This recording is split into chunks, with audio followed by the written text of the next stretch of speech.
Linda's coffee mug was halfway to her lips when her son Marcus dropped the manila envelope on the kitchen counter like it was made of plutonium. "Here's your rent invoice," he said, his voice carrying that particular blend of teenage sarcasm and genuine irritation that only comes from a 23-year-old trying to play landlord in his own childhood home. "You've been here 6 months." She set the mug down slowly. Through the window above the sink, she could see the oak tree she'd planted 30 years ago, back when this was just her house, before Marcus was born, before the divorce, before everything became so complicated that home stopped meaning what it used to. "I'm sorry," Linda said, turning to face her son. "Did you just hand me a rent invoice for living in my own house?" Marcus crossed his arms. He had her eyes dark brown, stubborn, expressive, but unfortunately he also had his father's certainty. The kind of certainty that made people do foolish things. "Your own house? Mom, legally it's my house. The deed is registered under my name, you know that." This was true, technically. When Linda's health had taken a turn 5 years ago, nothing serious, just the standard parade of ailments that announced you were officially middle-aged. She'd made some decisions that now seemed questionable in hindsight. Marcus had needed a place to live. Real estate was an investment, the financial advisor had said. Building equity young was smart, they'd said. So they'd put the house in his name, with a vague understanding that Linda would always be able to stay there. It was a family home. These things didn't need to be formalized. Except apparently they did. "Marcus," Linda began, choosing her words carefully, "we need to talk about this." "We're talking about it," he said. "I'm trying to be fair. I'm only asking you to cover property taxes and utilities. That's not even market rate." Linda's heart was doing that fluttery thing her cardiologist had warned her about. She breathed through it. "And what happens if I don't pay this? Rent?" "Then I don't know what we do," Marcus said, and for a moment, just a flash, she saw the boy he'd been before life made him cynical. "But Mom, you need to take this seriously. Sarah thinks we should actually charge you market rate and—" "Sarah," Linda felt something cold settle in her stomach. Sarah was Marcus's girlfriend, a woman Linda had met exactly twice. "Your girlfriend thinks I should pay market rate rent to live in the house I owned for 25 years. "It's not fair to me," Marcus said. "I bought this house. I'm responsible for the mortgage, the taxes, with my down payment, which we agreed was a loan." "We agreed to no such thing," Linda said quietly. "We agreed to no formalities, which apparently was my mistake." She walked past him, through the living room where she'd hosted countless dinners, where Marcus had learned to walk on that exact stretch of hardwood floor. She climbed the stairs to her bedroom, the master bedroom, the one with the bay window and the walk-in closet, and closed the door.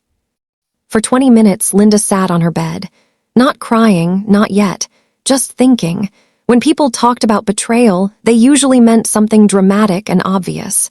But this felt different. This felt like waking up to find the ground under your feet had shifted while you were sleeping. Her laptop was on the dresser. Linda opened it with the grim determination of someone about to do something that required the internet. It took 40 minutes of clicking through websites to find what she needed. Then, hands shaking slightly, she created an email. The subject line read, "Urgent, need to verify home ownership records." She was going to prove it, the deed. She was going to show Marcus exactly who had signed what and when, and maybe then he'd understand that his little rent invoice was not just unfair, it was absurd.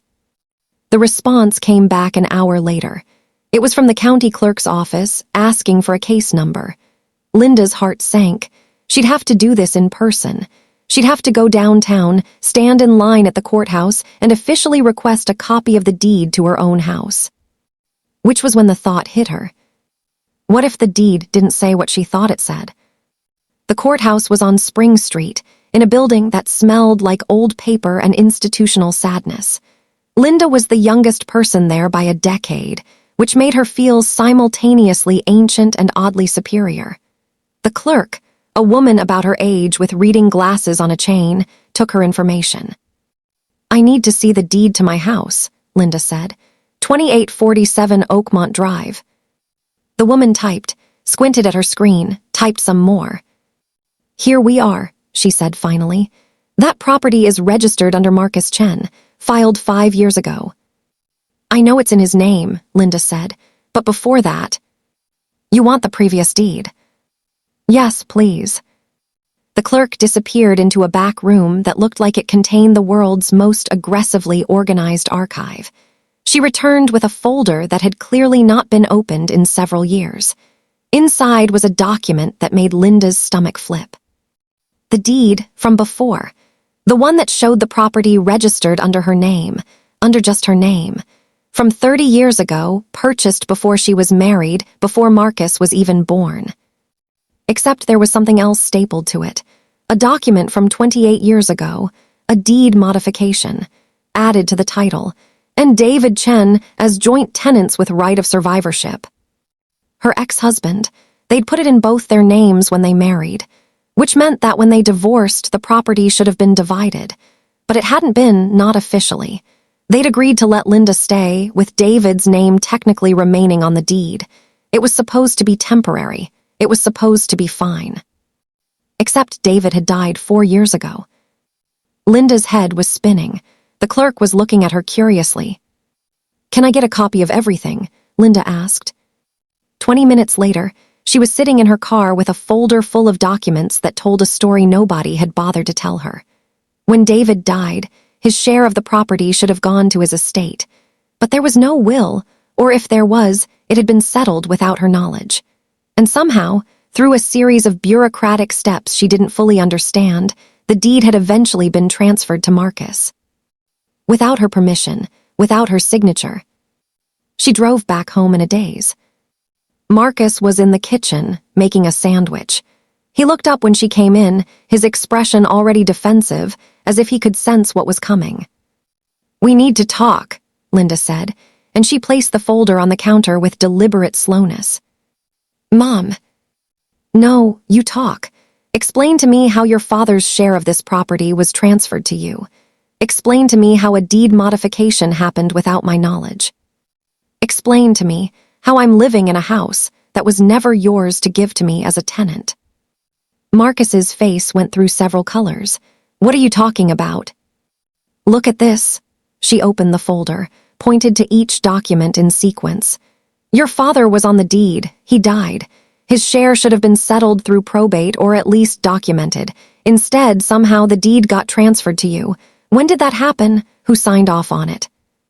I don't know," Marcus said. When I bought it, that's what the realtor said, that it would be easier if..." "If what?"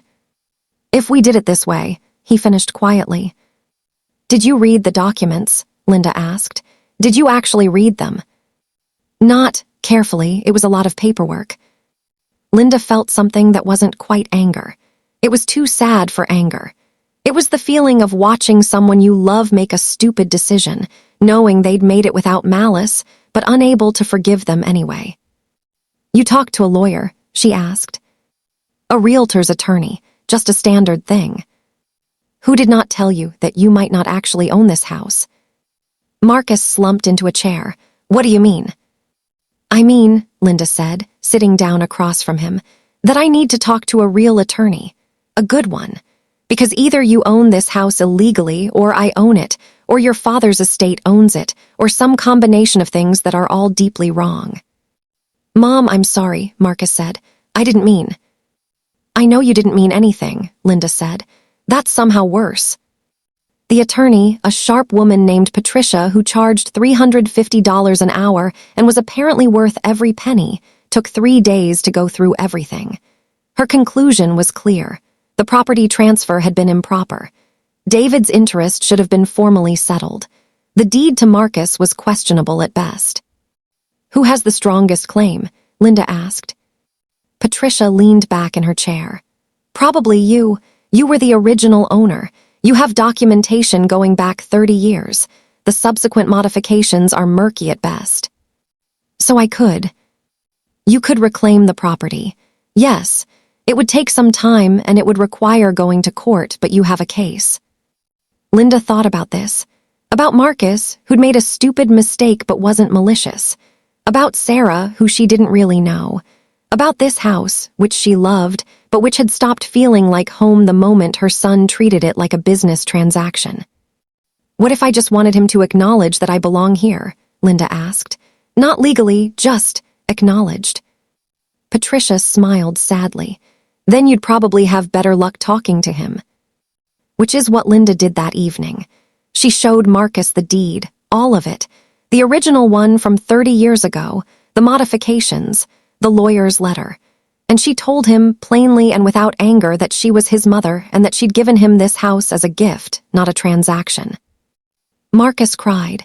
It was messy and sincere, and afterward he tore up the rent invoice.